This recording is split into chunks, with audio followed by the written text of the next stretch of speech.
예, 오늘은 이제 요한복음 2장 말씀입니다. 요한복음 2장 1절부터 12절까지 오늘 우리에게 주시는 하나님의 말씀으로 받겠습니다. 신약 성경 144쪽 요한복음 2장 11절부터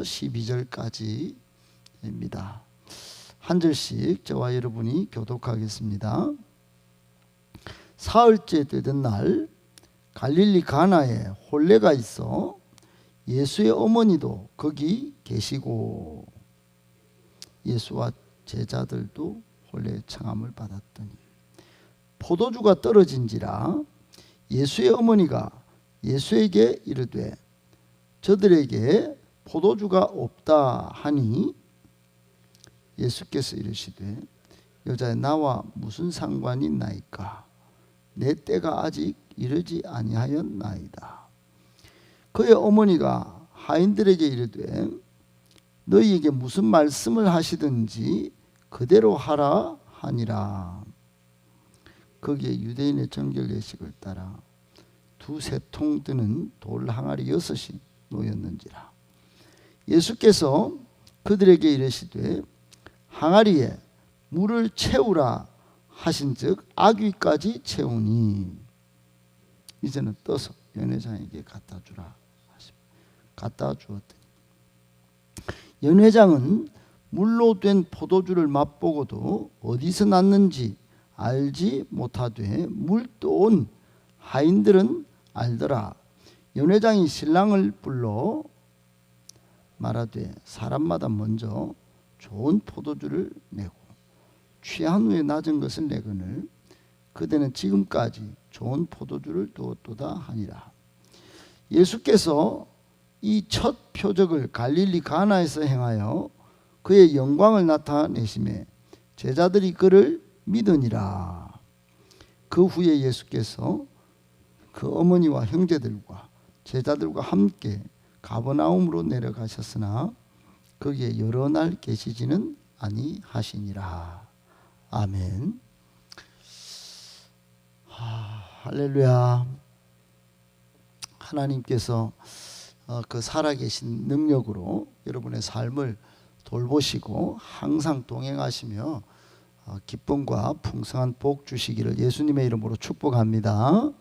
아멘. 오늘 말씀 세 가지로 우리에게 주시는 교훈의 말씀으로 받고 또 이 말씀을 적용하여 기도하는 시간을 갖겠습니다. 첫 번째, 표적 사건은 인간 실존의 궁극적 해답을 또렷이 보여줍니다. 표적 사건은 인간 실존의 궁극적 해답을 또렷이 보여줍니다.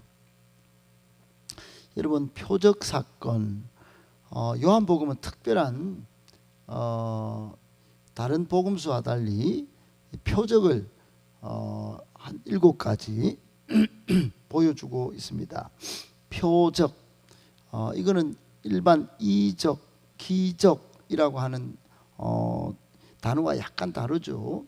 성경에는 이적을 행한 사건이 있고 또 기적을 행한 내용들이 상당히 많습니다. 기적은.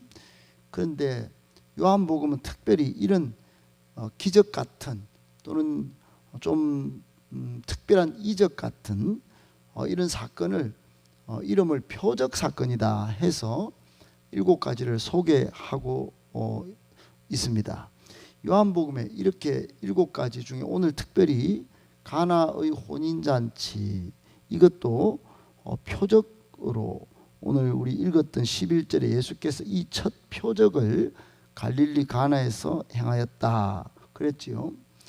첫 표적이 가나의 물이 포도주로 변한 사건, 물을 가지고 포도주로 변모시킨 사건, 이게 있고 또 4장에 보면 또 가나에서 똑같이 이게 갈릴리 가나인데 왕의 신하 아들을 예수님께서 치유한 사건이 두 번째 표적이고 또 세 번째는 5장의 베데스다 연못가에서 38년 된 병자를 고친 사건, 이걸 세 번째 표적이라 그러고 네 번째는 6장의 오병이어 사건, 무려 남자만 5천 명 떡 5개 물고기 2마리로 그렇게 먹인 사건, 그리고 6장에 바다 위를 물 위를 이제 걸으신 사건이 있습니다. 사람이 물 위에 서면 빠지죠. 그런데 걸으시고, 그리고 8장에는 실로암의 맹인을 치유한 사건이 표적으로 등장하고, 그리고 11장에는 나사로를 부활시킨 그런 사건이 있습니다. 죽은 사람을 살린 사건이죠. 이렇게 7가지가 특별히 표적으로 요한복음에서 독특하게 이제 사건을 기록하고 보여주고 있습니다.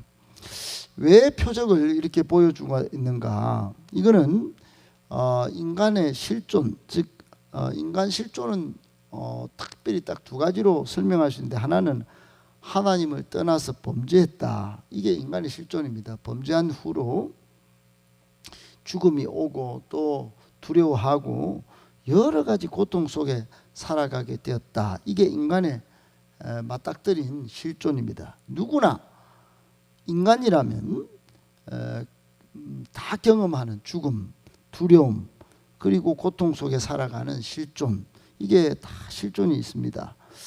이런 실존적 상태에, 그러나 예수님께서는 7가지 표적을 통하여 이 물이 포도주가 되고 또 치유가 일어나고 수많은 사람 배고픔을 해결하고 바다 위를 걷고 또 부활 사건을 일으키신 이 표적을 가지고 예수님은 무엇을 보여주고 싶었을까요? 이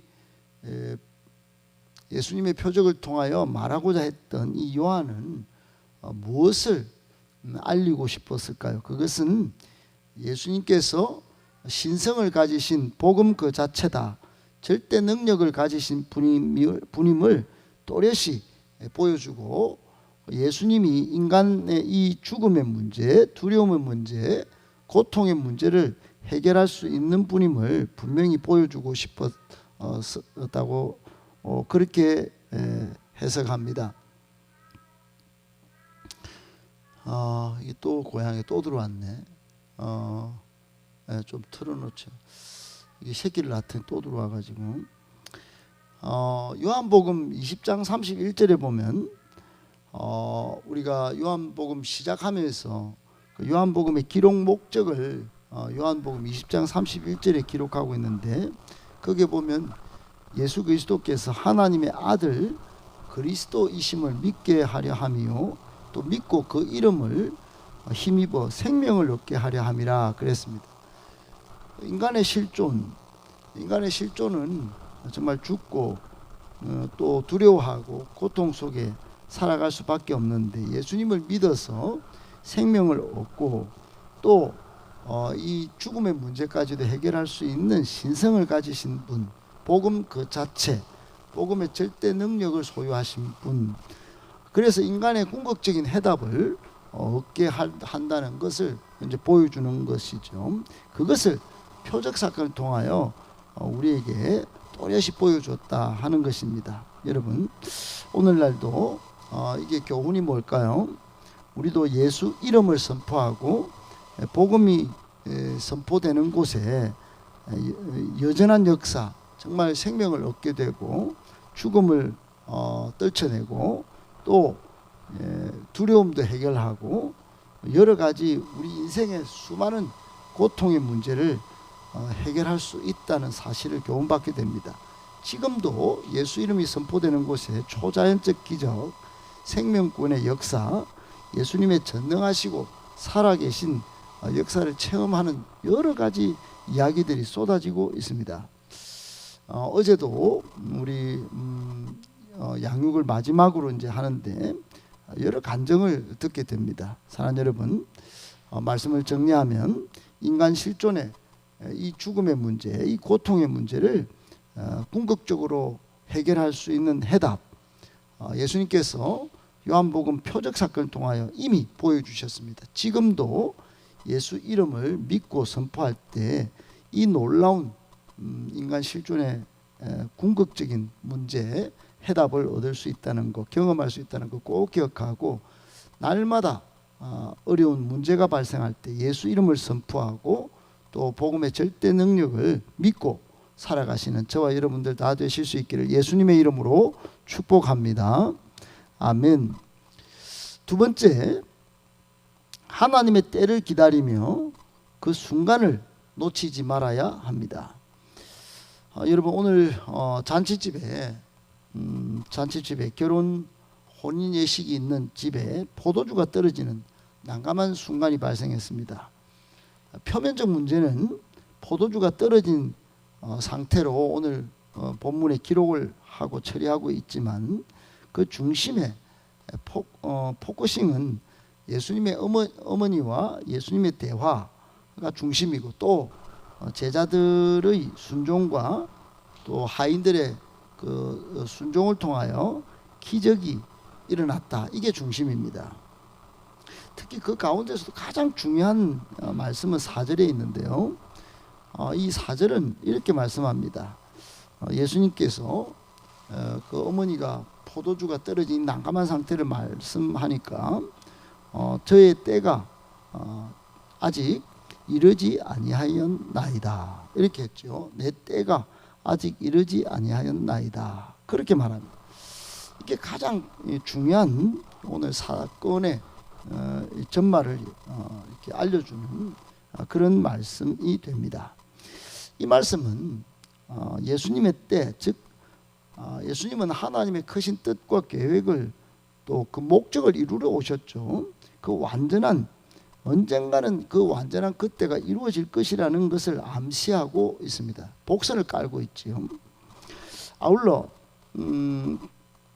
지금은 물을 가지고 포도주로 변화시키는 표적을 일으키고 있지만 잔치집의 이야기이지만 그러나 때가 되면 더 완전한 일, 정말 이것보다 훨씬 더 놀라운 화학적 변화뿐만 아니라 이 세상의 역사적 격변을 이룰 수 있다. 역사의 전환, BC와 AD를 가르는 일을 일으킬 수 있음을 암시하고 또 복선에 깔고 있음을 보여줍니다. 예수님은 정말 그 때를 완전한 그때, 하나님의 목적을 이룰 그때, 즉 십자가 부활을 기대하고 계셨던 것이죠. 인류 구속의 완전한 그때를 지금 기다리고 계셨던 것입니다. 그 말씀을 오늘 4절에 이야기하고 있는 것입니다.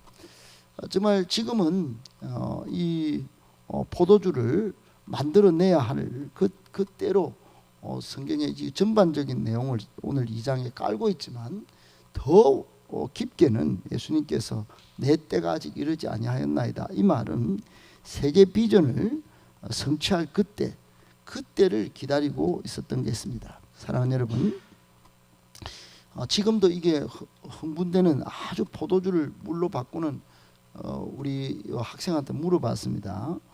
화학 전공을 하는 학생한테 물어봤더니 물로 포도주를 만들 수 있는 이런 일이 있을 수 있나? 화학적으로는 불가능한 겁니다.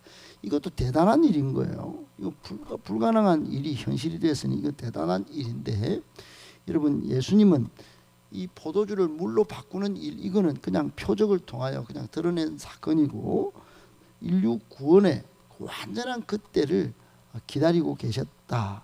그리고 실제로 십자가 부활을 통하여 이루어내셨다 하는 것을 우리는 주목해야 합니다. 단순히 한 가정에 포도주 떨어진 것을 해결한 것이 아니라 인류를 구속할, 모든 인류를 풍성하게 할 계획을 예수님은 이루어내셨다 하는 것을 우리는 절대로 놓치면 안 됩니다. 지금 우리에게 주는 교훈이 뭘까요? 지금도 우리 가운데는 당장 시급한 문제가 많습니다. 당장 풀어야 할 그런 긴급한 문제가 있습니다. 그러나 그 문제보다도 더 큰 문제는 하나님의 꿈, 하나님의 비전인 세계복음화입니다. 여러분, 모든 인류를 구원할 이 비전을 하나님은 누구를 통하여 이루어내고 싶어 하실까요? 하나님의 꿈, 하나님의 목적과 계획을 아는, 하나님의 뜻을 놓치지 않는 한 사람, 그 사람을 들어서 이 세계 비전을 이루고 싶어 하시는 것입니다. 그 때를 기다리면서 그 순간을 놓치지 않는 지혜, 오늘 우리에게 필요한 지혜입니다. 예, 그것을 양육을 통하여 또 셀 가족 모임을 통하여 또 선교 비전을 착착 준비하면서 이루어갈 때, 그때 우리 예수님도 그 완벽한 때를 기다리면서 마침내 십자가를 통해 이뤄냈듯이 우리에게도 그러한 날을 경험하게 될 것입니다. 꼭 기억하시고 그 때를 기다리면서 그 순간 놓치지 않고 지금부터 정말 영혼 구원 사역에 힘쓰는 마침내 하나님의 나라가 이루어지는 것들을 보게 되는 그런 감격적인 역사를 우리 다 같이 경험할 수 있게 되기를 예수님의 이름으로 축복합니다. 아멘. 마지막 세 번째, 철저한 순종이 넘치는 기쁨, 풍성한 축복을 생산했습니다. 철저한 순종이 넘치는 기쁨, 풍성한 축복을 생산했습니다. 여러분, 오늘 잔치집 주인이 참 제일 먼저는 난감했을 것입니다. 잔치를 벌려놓고 포도주가 갑자기 떨어져 버렸습니다. 물론 준비를 했겠는데 이렇게 사람이 많이 올 줄도 모르고 그냥 그런 일이 벌어진 겁니다. 예수님의 어머니도 초청받았는데 오늘 안절부절한 나머지 예수님을 찾았죠. 그런데 참 감사한 일이 있습니다.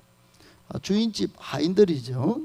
이런 난감하고 안절부절할 수밖에 없는 상황에 주인집 하인들이 순종의 도를 발휘한 것입니다. 순종의 도를 무장했다가 그것을 아주 적절한 때에 발휘한 것이죠. 이 주인집의 하인들은 세 가지 순종의 모습을 보여주는데, 하나는 즉시 순종했습니다. 즉시 예수님께서 조용히 다 일러줬을 때 이분이 무엇을 말씀하시든지 그대로 하라 그랬는데, 예수님께서 7절에 항아리에 물을 채우라 그랬더니 아무 군말하지 않습니다. 즉시 순종한 거야. 뭐 의심을 했다든지 뭐 따졌다든지 물을 왜 갖다 부어요? 뭐 우리가 뭐 할 일이 없습니까 지금? 뭐 이런 따지지 않았어. 두 번째, 이해가 안 되어도 순종했습니다. 이해가 안 되어도, 아니 물을 부어 갖고 뭐 한다는 말입니까? 그러면서도 아기까지 가득가득 채웁니다. 여러분, 한 10분에 6 채우고 10분에 8 채우고 10분에 9도 채울 수 있는데 아기까지 뭐 이해가 안 되지만은 착착 채웠습니다. 그리고 세 번째, 결실을 맺을 때까지 순종했습니다. 정말로 결실이 뭐냐? 이제는 예수님께서 이제는 떠서 8절에 연회장에게 갖다 주라 했습니다. 갖다 주라.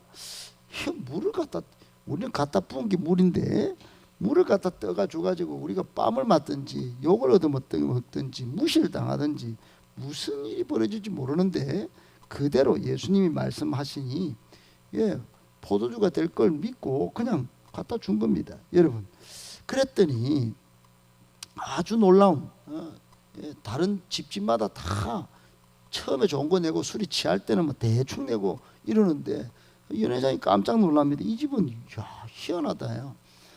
아직 취한 후에 이 포도주를 갖고 와도 포도주가 아주 지금까지 좋은 포도주를 타는 진짜 귀인데 집 안에 이렇게 된 겁니다. 여러분, 물론 하인들이 불순종을 했었어도 예수님께서는 정말 예수님의 말씀의 권위와 또 능력이 있으니 무슨 일이든 하셨을 것입니다. 그런데 신적 능력을 발휘하고 영광을 드러내실 수 있었지만 순종을 통하여 예수님의 능력은 배가 된 것입니다. 오늘 영광을 나타냈다 그랬지요. 그 영광을 나타내셨다. 이 제자들의 순종을, 하인들의 순종이 아주 예수님의 영광을 드러내는 사건으로 성화가 된 것입니다. 아울러 잔치집에 하인들뿐만 아니라 연회장 모든 사람이 넘치는 기쁨을 같이 동시에 누리게 되었습니다. 풍성한 축복을 누리는 아주 귀하게 동참하게 된 것이죠. 사랑하는 여러분, 이 하인들의 철저한 순종이 이 지금 잔치집에 넘치는 기쁨으로 끝까지 있고 또 풍성한 축복을 생산하면서 예수님이 어떤 분이신지를 드러내는 표적 사건이 되었다. 오늘날 우리도 마찬가지입니다. 여러분, 이 세 가지 순종 꼭 기억하셔야 합니다. 예수님이 말씀하시면 즉시 순종하고, 이해가 안 되어도 순종하고, 다른 말로 하면 손해가 나타난다 할지라도 내한테 무시당하고 여러 가지 좀 안 좋은 손가락질이 발생할 것 같아도 이해가 안 되어도 순종하고, 열매 맺을 때까지, 즉 결실이 있을 때까지 한번 끝까지 한번 순종해 보는 것입니다. 이런 순종의 도를 무장하고 또 순종할 때 이게 참된 믿음이죠. 순종이 참된 믿음입니다. 순종이 참된 믿음이에요. 그럴 때 우리 삶에도 넘치는 기쁨과 풍성한 축복을 경험하게 될 수 있게 되기를 예수님의 이름으로 축복합니다.